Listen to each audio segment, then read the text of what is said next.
उठा लो और उसमें से 2 उंगली दबा दो यानी नीचे कर दो तो 3 बच जाता था। तो इस तरह से वो बच्चा सीखता था कि 5 में से 2 कैसे निकाला जाता है। सेम यही प्रोसेस होती है आपके समुच्चय के साथ, ठीक है। अब अगर आप देखोगे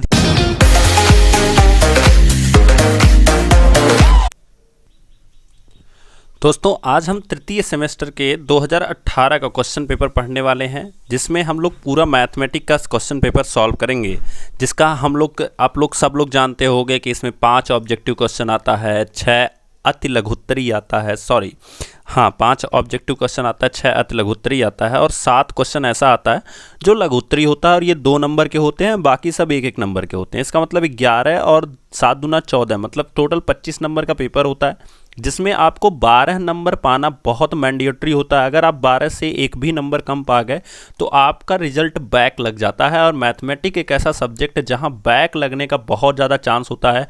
सो इस सब्जेक्ट में क्या रीज़न होता है जिससे बैक लगता है, क्या समस्याएं होती हैं जिससे बैक लगता है, क्या कारण होता है, ये सब आप वीडियो को लास्ट तक देखोगे आपको खुद ब खुद समझ में आ जाएगा। तो स्टार्ट करते हैं। हमारा पहला क्वेश्चन दिया गया है x⁻⁻6 डिवाइडेड बाई x⁻⁷। देखो, अगर आपको याद हो तो भाग का नियम होता है कि अगर किसी भी संख्याओं के आधार समान हो, मान लो ये लिखा है a⁻x डिवाइडेड बाई a⁻y, तो इसको हम लिख सकते हैं a⁻x-y। ध्यान से समझना, अगर किसी संख्याओं के आधार समान हो तो और उनमें क्या हो रहा हो, भाग हो रही हो, ठीक है, तो उनकी जो घातें होती हैं वो क्या हो जाती हैं, घट जाती हैं। वो क्या हो जाती हैं, घट जाती हैं। इस चीज़ को याद रखना, ठीक है। अब इसी के बेस पे अगर हम इसको सॉल्व करें दोस्तों, तो यहाँ पे दिया गया है x⁻⁻6 डिवाइडेड बाई x⁻⁷। तो इसको हम लिख सकते हैं देखो जो हम लिखेंगे तो -6 पहले ही लिखेंगे, उसके बाद हमें घटा देना है, क्या घटा देना है, -7। अब इसको जब सॉल्व करेंगे तो ये हो जाएगा -6 है ही, और ये माइनस मिलके क्या हो जाएगा, +7। तो -6 + 7। अब 7 में से जब 6 को घटाओगे तो कितना बचेगा, 1, यानी x⁻1 आएगा। सो इस तरह से हमारा जो आंसर होगा वो कौन सा होगा, x⁻1। नेक्स्ट क्वेश्चन देखते हैं। दिखा गया है x² -4, तो x² -4 डिवाइडेड बाई x+2 को आपको सॉल्व करना है। देखो दोस्तों, ऊपर वाला ये जो रूल है ये आपका बनेगा a² - b² से, जिसका फार्मूला होता है a + b एंड दूसरे ब्रैकेट में a - b। अब ये बनेगा कैसे, मैं वो बताता हूँ। x² लिख सकते हो और -4 को लिख सकते हो 2 का स्क्वायर। अब अगर आप तुलना करोगे तो a की जगह पे x मिलेगा और 2 की जगह पे b मिलेगा, ठीक है। तो इस तरह से अगर हम पुट करें तो या इसके लिए हमें क्या लिखना होगा, a की जगह पे हमें क्या मिल रहा है, x मिल रहा है, तो इसका मतलब ये हो जाएगा x+2 एंड x - 2। इसका मतलब हम इसकी जगह पे इस पूरी वैल्यू को लिख सकते हैं, तो हम यहाँ पे लिखेंगे x+2 and second thing x - 2 और होल डिवाइडेड बाई x+2 पहले से ही दिया गया है, ये वाली वैल्यू हम यहाँ लिख लेते हैं। अब ये इससे क्या हो जाएगी, कैंसिल हो जाएगी, क्या बचा x - 2। तो हमारा आंसर होगा x - 2। देखते हैं दोस्तों, तो जैसा कि हमारा आंसर सी वाला दिया गया है x - 2, तो हमारा आंसर हो जाएगा x - 2। नेक्स्ट क्वेश्चन देखते हैं। एक घन की कोर 4 सेंटीमीटर की है। देखो दोस्तों, घन की कोर 4 सेंटीमीटर की, पूछा क्या है, कोरों की संख्या बताइए।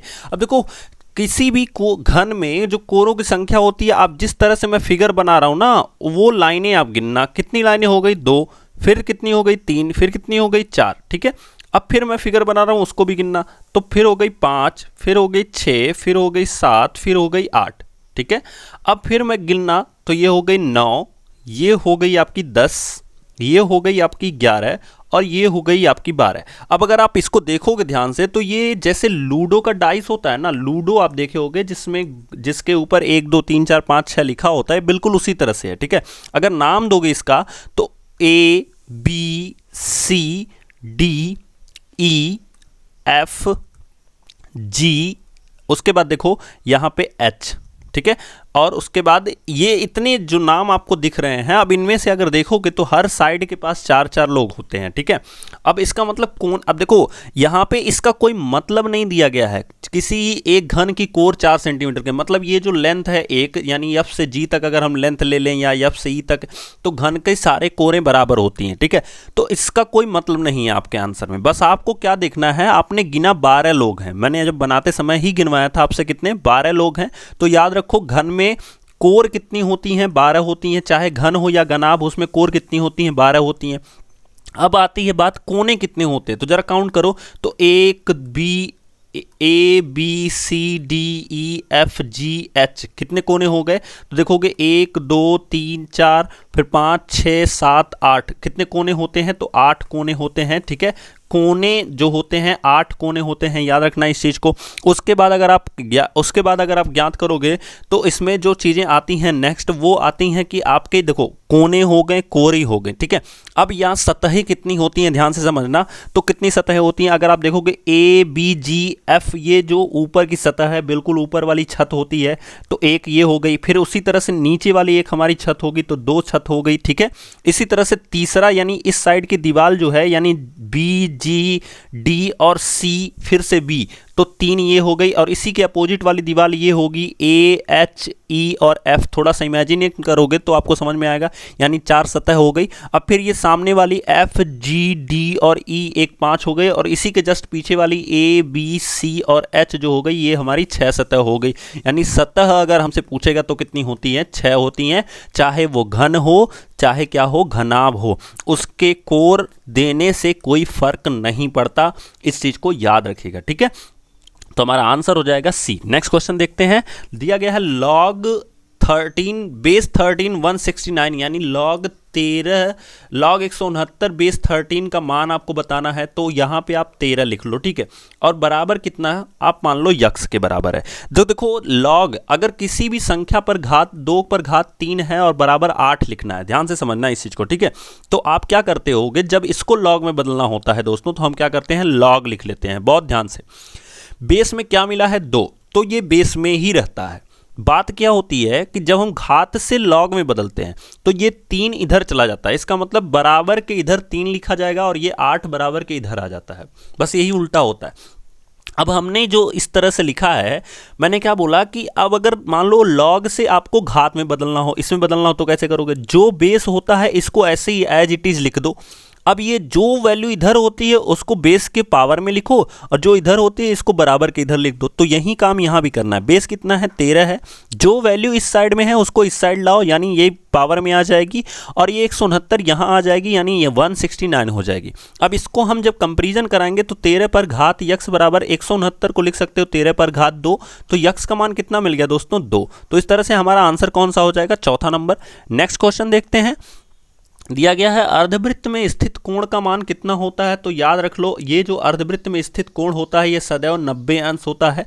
अर्धवृत्त में बना कोण समकोण होता है। इस फॉर्मेट से हम सीधा सीधा आंसर दे सकते हैं। और दूसरी भाषा में देखो, चूंकि अगर हम यहाँ पे देखेंगे तो 180 अंश बन रहा है केंद्र पर, तो परिधि पर हमारा इसका आधा बनता है, तो इसलिए हमारा जो ये कोण होता है ये कितना होता है, 90 अंश का होता है। अगला क्वेश्चन देखते हैं अतिलघुत्तरी का, जिसमें दिया गया है 5 पर घात 3 बराबर 125 को, तो इसको लघुगणक के रूप में बदलिए। अभी मैंने आपको लघुगणक में बदलना सिखाया, आप लॉग लिख लिया करो। बेस देखो क्या दिया गया है 5, तो 5 बेस में लिख लो। अब ये 125 इधर आ जाएगा, यानी इसके पास आ जाएगा, तो पूरा 125 लिखो। ठीक है, और ये 3 जो है वो इधर आ जाएगा बराबर के, तो यहाँ पे 3 लिख लो, यही आपका आंसर हो गया। नेक्स्ट क्वेश्चन देखते हैं, तो बियरर और रेखांकित चेक, जैसा कि मैं आपको बियरर चेक स्क्रीन पर दिखा रहा हूँ। बियरर चेक का मतलब क्या होता है कि जहाँ पे लिखा गया है टू पे सेल्फ, तो उसके आगे जिसका नाम लिखा जाता है उसको कैश में पैसे दिए जाते हैं। याद रखना, किस में पैसे दिए जाते हैं, कैश में पैसे दे दिए जाते हैं। रेखांकित चेक का मतलब होता है कि ये जो रेखांकित चेक आप स्क्रीन पर देख रहे होगे, इसमें जो पैसे होते हैं दोस्तों वो उस इंसान के अकाउंट में भेजे जाते हैं। किस में भेजे जाते हैं, अकाउंट में भेजे जाते हैं। ये इसके बीच में अंतर होता है, याद रखना। इसमें कैश आपका पेमेंट हो जाता है और इसमें अकाउंट में आपके पैसे क्या हो जाते हैं, ट्रांसफर हो जाते हैं। ठीक है, तो ये दोनों चीज़ों का आप डिफरेंस याद रखना इस चीज़ को, और ये पूछता भी है। तो सबसे ज़्यादा सेफ जो चेक होता है वो यही रेखांकित चेक होता है, इस चीज़ को याद रखिएगा। नेक्स्ट क्वेश्चन देखते हैं, तो दिया गया है 8 यक्स 18 समानुपात में हो तो यक्स का मान बताओ। पहली चीज़ तो कोई भी वैल्यूज अगर समानुपात में है तो वो इस तरह से लिखी जाती है, इस चीज़ को याद रखना। और इसका रूल एक और होता है, वो होता है कि बाह्य पदों का गुणनफल बराबर मध्य पदों का गुणनफल। इसका मतलब इसको हम लिख सकते हैं 18 गुणे 8 बाह्य पदों का गुणनफल, देखो 8 गुणे 18 बराबर यक्स गुणे यक्स अगर आप कर दोगे तो इस तरह से हो जाएगा। अब देखो यहाँ से यक्स गुणे यक्स करोगे तो कितना हो जाएगा, यक्स स्क्वायर हो जाएगा। और यहाँ से 18 गुणे 8 करोगे तो 8 8 64, 4 हो गया, बचा 6 और 8 एकम 8 और 6 कितना हो जाएगा 14, 144। अब इसको हम लिख सकते हैं 12 का स्क्वायर बराबर x का स्क्वायर। अब यहाँ से जब स्क्वायर से स्क्वायर कैंसिल तो यक्स का मान कितना आ गया 12, इसका मतलब ये हमारा आंसर हो गया। ठीक है, नेक्स्ट क्वेश्चन देखते हैं। एक वृत्त पर दिए गए बिंदु से स्पर्श रेखा खींचिए। मान लो ये एक सर्किल है, ठीक है, और यहाँ से एक बिंदु है जिससे स्पर्श रेखा खींचनी होती है। तो किसी भी सर्किल को अगर बनाओगे तो उसका सेंटर सबसे पहले होगा। ठीक है, अब इस सेंटर से क्या करो, एक सेंटर से आप सबसे पहले किसको मिलाओगे, इसी बिंदु P को मिला लो।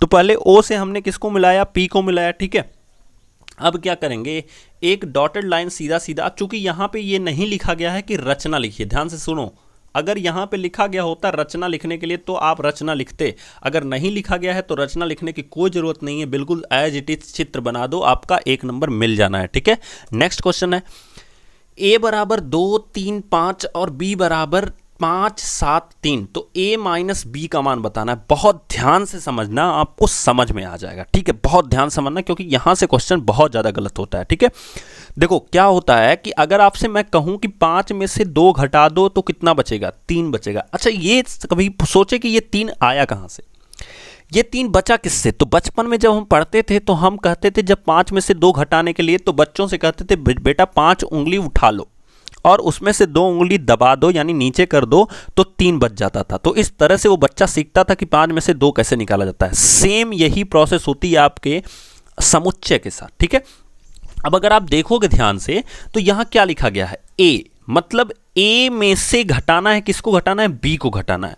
तो कहने का मतलब क्या है, ये जो 3 बचा है दोस्तों, जब बच्चा 5 उंगली उठाया था तो उसमें से क्या हुआ था, जब 5 उंगली उठाया था तो उसमें से जाके 3 बचा था, क्योंकि 5 उंगली उठाने के बाद जब वो 2 को हटा देता है तो उसमें से क्या बचा है, 3 बचा है। इसी प्रोसेस से समुच्चय को हम सॉल्व करेंगे कि हमें a में से घटाना है, मतलब जो भी एलिमेंट बचेगा वो a में से लिया जाएगा, क्योंकि जो 3 बचा है वो कहां से लिया गया था, 5 में से, तो एलिमेंट जो बचेगा वो कहां से लिया जाएगा, a में से लिया जाएगा। ठीक है, तो अगर हम a माइनस बी निकालेंगे दोस्तों तो आप देखो यहां पे कितना है, 2 3 5 है।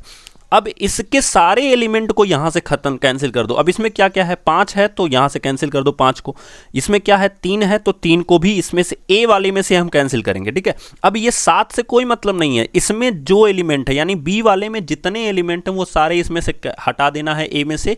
अब a में जो बचेगा वो आंसर होगा, बिल्कुल ध्यान से समझना, a अगर पहले लिखा है तो जो a में बचेगा वही आंसर होगा, यानी हमारा आंसर सिर्फ और सिर्फ 2 होगा। कभी भी हम इस 7 को नहीं लिखेंगे। अगर यही क्वेश्चन पूछा रहता b माइनस ए, ध्यान से समझ, तो हमें जो b में बचता वो आंसर होता। अब b में से कैसे बचेगा, देखो 5 और 3 यहां भी है तो इसमें से 5 3 कैंसिल करते, b में बचा क्या 7, तो b माइनस ए जब पूछता तो हमारा आंसर कितना होता, 7 होता। तो यही कॉन्सेप्ट आपको समझना है दोस्तों। ठीक है, नेक्स्ट क्वेश्चन देखते हैं। तो दिया गया है -12/7 गुणे -14/27, तो सबसे पहले इसी वैल्यू को आप सॉल्व कर लो और इसको सॉल्व कर लो, फिर बाद में हम माइनस कर लेंगे। ठीक है, तो सबसे पहले हम अगर सॉल्व करेंगे तो 7 दूना कितना हो जाएगा 14, बिल्कुल ध्यान से समझना, 7 दूना कितना हो जाएगा 14, 3 से काटोगे तो 3 चौको 12 और 3 नवा 27। ठीक है, बचा क्या ऊपर, यहाँ 4 बचा है, यहाँ 2 बचा है। अब देखो ये माइनस से माइनस कैंसिल, क्योंकि जब लड़ाई होती है तो एक डंडे से एक डंडा कैंसिल हो जाता है, कुछ नहीं बचा यहाँ पे। अब सीधे सीधे क्या बचा है, 4 दूना कितना हो गया 8 और नीचे क्या बचा है 9, तो ये हो गया 8/9। यहाँ पे आप माइनस लगा दो, उसके बाद अब इधर आ जाते हैं तो 9 बचे कितना हो जाएगा 45। ठीक है, 8 दूना कितना हो जाएगा 16, ऊपर कुछ नहीं बचा यानी 1 1 बचा है। ठीक है, अब क्या करते हैं, यहाँ माइनस है तो इसको माइनस ऐसे ही रहने दो, और यहाँ प्लस था तो इसलिए ये माइनस वाली ही वैल्यू बचेगी, इसमें कोई डाउट नहीं है। अब ऊपर 1 गुणे 1 करोगे तो 1 हो जाएगा और नीचे कितना हो जाएगा 10 हो जाएगा। अब देखो ये माइनस इस ब्रैकेट के बाहर है तो इसको क्या कर देगा, प्लस कर देगा। ठीक है, तो यहाँ पे हो जाएगा 8/9 प्लस 1/10। अब एलसीएम जब ले लोगे तो ये पूरा कितना हो जाएगा 90। ठीक है, 9 से काटोगे तो 10 बार में जाएगा, यानी ये जब 10 बार में जाएगा तो 10 का हम 8 में गुणा कराएंगे तो यहाँ पे हो जाएगा 80, प्लस 10 से काटोगे तो 9 बार में जाएगा तो ये हो जाएगा 9, यानी 89/90 आपका आंसर हो जाएगा। इस चीज को याद रखिएगा।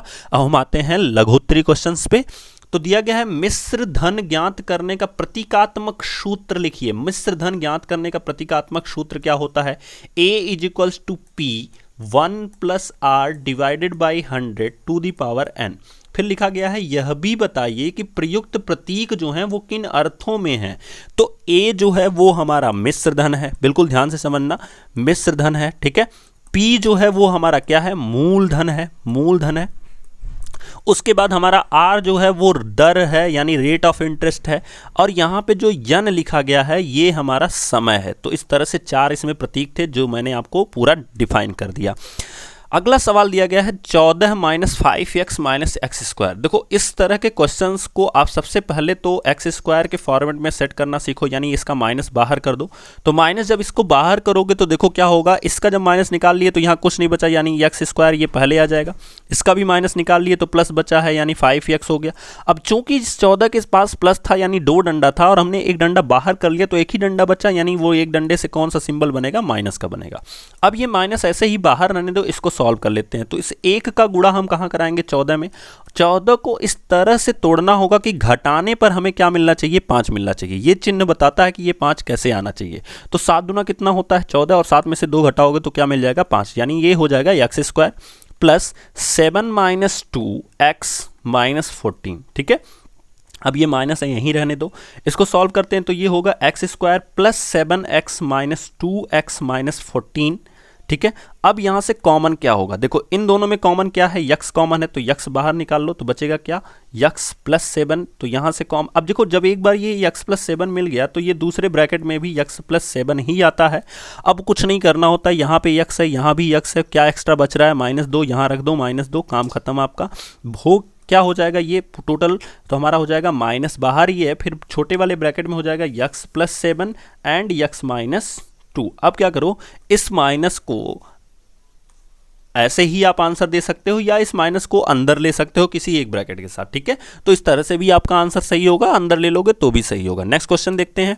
दिया गया है एक वृत्त, किसी वृत्त के केंद्र से 5 सेंटीमीटर की दूरी पर, मतलब हमें एक सर्किल बनाना पड़ेगा, उसका एक सेंटर डिसाइड करना पड़ेगा, और इसके केंद्र से 5 सेंटीमीटर की दूरी पर एक जीवा है जिसकी लेंथ कितनी दी गई है, 24 सेंटीमीटर की दी गई है, ठीक है। तो यहाँ से 5 सेंटीमीटर की दूरी पर, यानी ये हमारी लेंथ कितनी होगी, 5।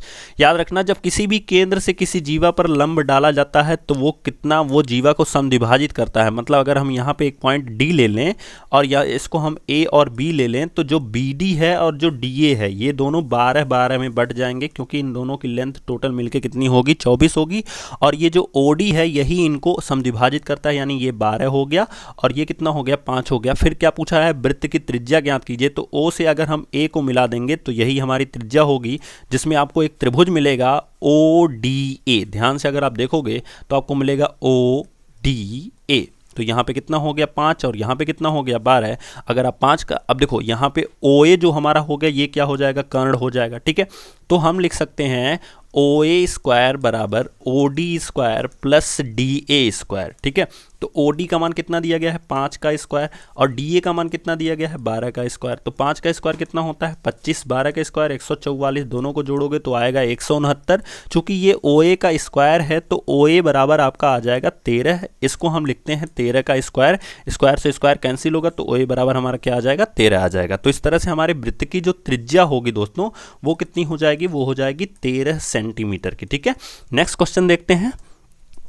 दिया गया है 10 सेंटीमीटर भुजा के 2 घनों को बराबर सटाकर। अच्छा देखो, अब अगर 2 घन हैं, मान लो इस तरह से आपके 2 घन हैं, एक घन ये हो गया आपका, ठीक है, उसी तरह से एक और घन है, ठीक है, इसी तरह से एक और घन है, एक घन और हो गया। तो इन दोनों को जब बराबर सटाकर रखा जाता है, बिल्कुल ध्यान से समझना। अब ये 2 घन हैं, जब इनको हम जोड़ के और सटा के रखें तो हमें एक बड़ा सा घनाभ मिलता है, ठीक है, एक बड़ा सा क्या मिलता है, घनाभ मिलता है, ठीक। तो ये जो बड़ा सा घनाभ मिलता है, चूंकि इन दोनों को सटा के रखा गया है, तो देखो 10 सेंटीमीटर का अगर एक घन है तो ये 10 हो गया, और ये भी हमारा कितना हो गया, 10 हो गया। और जब हम सटा के रखेंगे तो नीचे हमें कितना मिल जाएगा, 20 मिल जाएगा। ध्यान से समझना भाई, इन दोनों को जब सटाओगे तो ये 10 मिलके कितना हो गया, 20। लेकिन इसकी हाइट जो है ना ये 10 ही की रहेगी भाई, हाइट थोड़े ना बढ़ जाएगी 20 की, क्योंकि हम ऊपर नहीं रख रहे हैं, हम सिर्फ सटा के रख रहे हैं, इस तरह से सटा के रख रहे हैं। अगर हम इसके ये घन इसके ऊपर रखते तो ये हाइट बढ़ जाती, ये लेंथ इतनी ही रहती। तो इसका मतलब हाइट हमारी सेम हो गई है, यानी ये 10 ही की है। ठीक है। और याद रखना कि ये भी हमारी 10 ही की रहेगी। सो चेंज क्या होगा, हमारी लेंथ, यानी कि हमारा जो घनाभ जो बनेगा उसकी लेंथ कितनी हो जाएगी, 20 की हो जाएगी, ठीक है। हाइट बिल्कुल सेम रहेगी, हाइट बिल्कुल सेम रहेगी भाई, सिंपल सी बात है। अगर आप देखोगे कि दो लूडो के डाइस को सटा के देखो तो उसकी हाइट बिल्कुल सेम रहती है, उसकी चौड़ाई भी सेम रहती है, बस उसकी लंबाई बढ़ जाती है यानी 20 की हो जाती है, यानी उसकी ब्रेथ भी हमारी 10 ही की रहेगी और यच भी हमारा कितना का रहेगा, 10 ही का रहेगा। तो इस तरह से हमें क्या पूछा है, घनाभ का संपूर्ण पृष्ठ बताइए। तो संपूर्ण पृष्ठ का फॉर्मूला क्या होता है, total surface area is equals to 2 times LB plus BH plus HL, ठीक है। तो इसको हम जब सॉल्व करेंगे तो लिखेंगे 2 टाइम्स LB का मतलब हो गया लेंथ इनटू ब्रेथ, यानी 20 गुणे 10 जब करोगे तो आपको मिलेगा 200, प्लस BH का मतलब हो गया 10 गुणे 10 यानी ये हमें मिलेगा 100। फिर हम क्या लिखेंगे, HL का मतलब हो गया HL यानी 10 गुणे 20 यानी ये भी कितना हो जाएगा, 200। तो यहाँ पे हमारा कितना हो गया, 2 2 4 और 1 5, 5 का 2 गुना करोगे तो ये हो जाएगा 1000 सेंटीमीटर स्क्वायर, ठीक है, 1000 सेंटीमीटर स्क्वायर। देखो जब भी आपसे संपूर्ण पृष्ठ पूछे या किसी भी पृष्ठ का पूछे तो पृष्ठ का मतलब ये होता है कि वो आपसे क्षेत्रफल पूछ रहा है यानी एरिया पूछ रहा है, और एरिया का जो मात्रक होता है वो होता है सेंटीमीटर स्क्वायर, स्क्वायर होता है। सेंटीमीटर तो हम यहाँ से, चूंकि इसकी वैल्यू 10 सेंटीमीटर दी गई थी इसलिए हम इसको क्या लिखे हैं, सेंटीमीटर लिखे हैं, ठीक है। नेक्स्ट क्वेश्चन देखते हैं। तो दिया गया साधारण ब्याज की दर से 2500 रुपए का, यानी P की वैल्यू आपकी कितनी दी गई है, 2500 रुपए।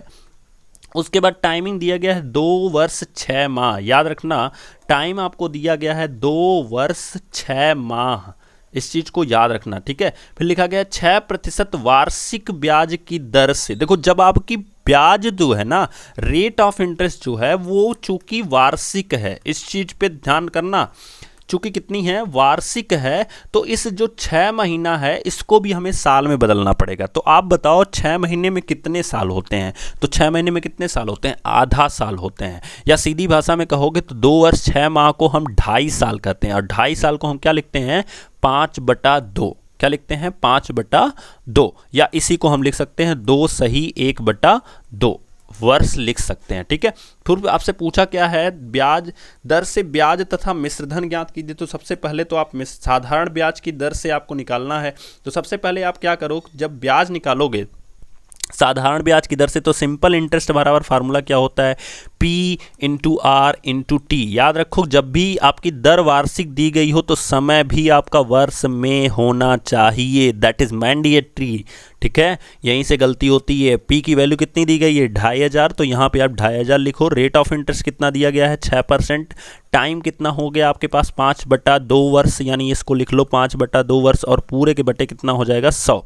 इन 2 जीरो से ये 2 जीरो कैंसिल, 2 से काटोगे ये 3 कैंसिल, क्या बचा, 5 3 15 और गुणे 25, तो 25 गुणे 15, इसको अगर आप काटोगे तो 15 × 5 = 75 हो जाएगा, कितना बचेगा, 7, 15 दूना 30 और 7 कितना हो जाएगा, 37, यानी 375 रुपये आपका साधारण ब्याज आएगा, सिंपल इंटरेस्ट आएगा। साधारण ब्याज कितना आएगा, 375 रुपये।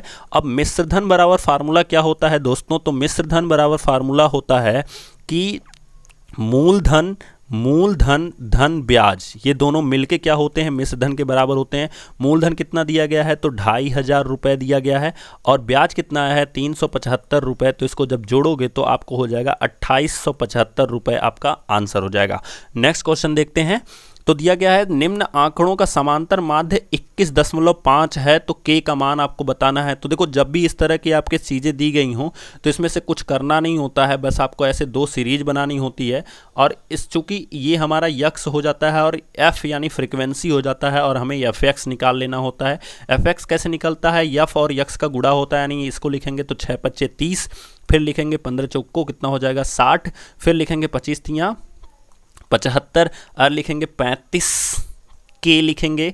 उसके बाद हम 45 दूना कितना हो जाएगा, 90। सबको जोड़ देंगे तो यहाँ पे हम लिखते हैं योग, तो इस बारंबारता का योग कितना हो गया, 6 4 10 3 13, 13 और 2 कितना हो जाएगा, 15, प्लस के इसका योग हो गया, यानी इसे हम सिग्मा एफ बोलते हैं, याद रखना इस चीज़ को, और इसे बोलते हैं सिग्मा एफ एक्स। तो इसकी वैल्यू कितनी आ जाएगी दोस्तों, देखो 30 और 60 जोड़ोगे 90 हो जाएगा, 90 और 70 जोड़ोगे तो 160 और 165, 165 में फिर हम 90, 30 और 60 90, 90 90 180, 180 और 70 जोड़ोगे तो 250, और 5 और जोड़ोगे तो 255, 255 प्लस 35k, ये भी हम लिखेंगे। तो हमारा जो साधारण ब्याज का समांतर माध्य का फार्मूला होता है, समांतर माध्य का जो फार्मूला होता है वो होता है sigma F x divided by sigma F. तो इस तरह से सिग्मा एफ एक्स की वैल्यू हमें मिली है 255 प्लस 35k बटे 15 प्लस k, और बराबर कितने के है 21.5। देखो 21.5 को हम लिख सकते हैं, चूंकि 21 दूना 42 एक 43, यानी 43/2 लिख सकते हैं। और यहाँ पे हमें क्या मिला है 255 plus 35k divided by 15 plus k। अब इसका क्रॉस मल्टीप्लिकेशन करा दो तो इस 2 का यहाँ पे गुणा होगा, इस 43 का यहाँ पे गुणा होगा, तो इसको हम लिख सकते हैं 43 इंटू 15 प्लस k बराबर 2 मल्टीप्लाई बाई 255 प्लस 35k। ठीक है, अब 43 का जब गुणा कराओगे तो 15 3 45 हो जाएगा, यानी यहाँ हो जाएगा 5 बचा 4, 15 चौक को 60 और 4 कितना हो जाएगा 64 प्लस 43k बराबर 255 का दो गुना करोगे तो आपको मिलेगा 510। ठीक है भाई, 5 दूना कितना हो जाएगा 10, फिर कितना बचा 1, 5 दूना 10 और 1 कितना हो जाएगा 11, फिर बचा 1, 2 दूना 4 और 1 5। ठीक है, और 35 दूना 70 के। अब क्या करो कि इस 510 को इधर भेज दो, इस 43 को इधर लेते आओ। तो जब इधर भेजोगे तो आपको मिलेगा 645 माइनस 510 बराबर कितने के 70 के माइनस 43 के। ठीक है, अब इसको जब सॉल्व करोगे तो 5 में से 0 जाएगा तो यहाँ पे हो जाएगा 5, फिर कितना बचा, फिर या 4 में से 1 जाएगा तो हो जाएगा 3, और फिर कितना बचा, तो फिर बचा 6 में से 5 जाएगा 1, 135 बराबर कितना हो जाएगा 10 में से 3 जाएगा 7 बचेगा, 6 हो गया, 6 में से 4 जाएगा 2 बचेगा बराबर 27 के। यहाँ से k की वैल्यू जब आप निकालोगे तो 135/27 करोगे, जो भी आएगा वो आपका आंसर होगा। दोस्तों आई होप आप लोग भाग करके बताना कितना आ रहा है, आई होप 5 बार में जाएगा तो k की वैल्यू आपकी कितनी आ गई 5 आ गई, ये आपका आंसर होगा। नेक्स्ट क्वेश्चन देखते हैं।